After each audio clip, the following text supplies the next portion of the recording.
संस्कृत के ओर लोग आकृष्ट हो सकें, आप हमारे द सुधांशु शो के दर्शकों को आप क्या कहना चाहेंगे? देखिए, पहली बात है कि हम विष्णु शर्मा से बहुत प्रभावित हैं, जिनका पंचतंत्र है। आप सोचें कि जो तीन मूर्ख राजा के तीन मूर्ख पुत्रों को संस्कृत का विद्वान बना सकते हैं, तो ये बच्चे तो बहुत अच्छे हैं। आप किसी कठिन से कठिन तथ्य को कहानियों के माध्यम से पेश करेंगे तो फिर हमारे दर्शक भी दूर नहीं, वैसे मैं एक जनरल बात नहीं कर रहा हूँ। मैंने खास कर देखते हैं, आप जैसे मैं जब पढ़ाता था बच्चों को, मैं देखा बच्चा ऊँग रहे हैं क्लास में, बस बेटा बिल्कुल, तो मैं आगे नहीं पढ़ाता था कभी। जब उसकी रुचि ही नहीं तो मैं भोजन क्या कराऊंगा उनको? जी। पहले भोजन में पहले कुछ चटनी, अचार, पापड़, तिलौरी सब दे करके पहले उनको मैं संतुष्ट करता था। तो मैं कुछ कहानी सुनाना शुरू करूं? ठीक है। और कहानी भी वही कहानी जो उनके लिए हितकारी कहानी हो जी। उसके हाँ सर, बड़ा अच्छा लग रहा है सर। तो अब कहानी में ही कुछ हम ऐसे शब्दों का प्रयोग कर दिया करते थे, उनको याद हो जाए उस चीज को। जी।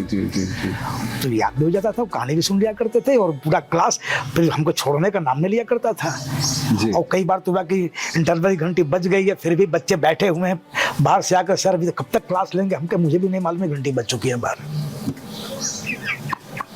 समझे? तो कहानियों के माध्यम से आप मत व्याकरण पहले ही कह दीजिए कि व्याकरण एकदम नहीं पढ़ना है तुमको, बच्चे पहले खुश हो जाएंगे जी।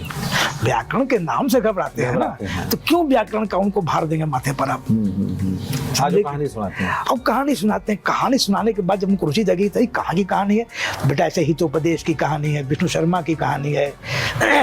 विश्व में ये जो पशुओं पर और पक्षियों पर कहानी जो बनी, डोनाल्ड डक और मिक्की माउस, इसका प्रारंभ करता तो विष्णु शर्मा थे। वहीं से प्रारंभ हुई है सब चीज, समझे? प्रहेलिकाओं का निर्माण हुआ जी।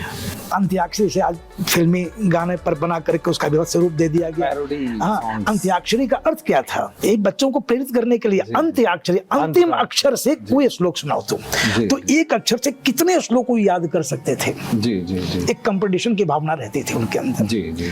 और तब शास्त्रार्थ चलता था उनके, तो बच्चों को भी तमाम प्रकार के श्लोक याद कर घर से आते थे कि आज अंत्याक्षरी है। इसी प्रकार से प्रहेलिका, उनके माध्यम से कुछ उनका जो प्रेजेंस ऑफ माइंड की जांच होती थी जी। कैसे क्या करना है, ऐसे है ना, विंशति स्नातुम यमुनाम गता, एकोन विंशति पुनरायाता और एको नक्रेण भक्षिता। अब विंशति माने 20 होता है।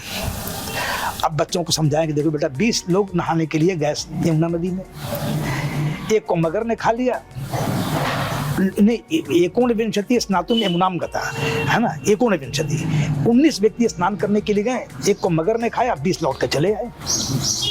ये कैसे संभव?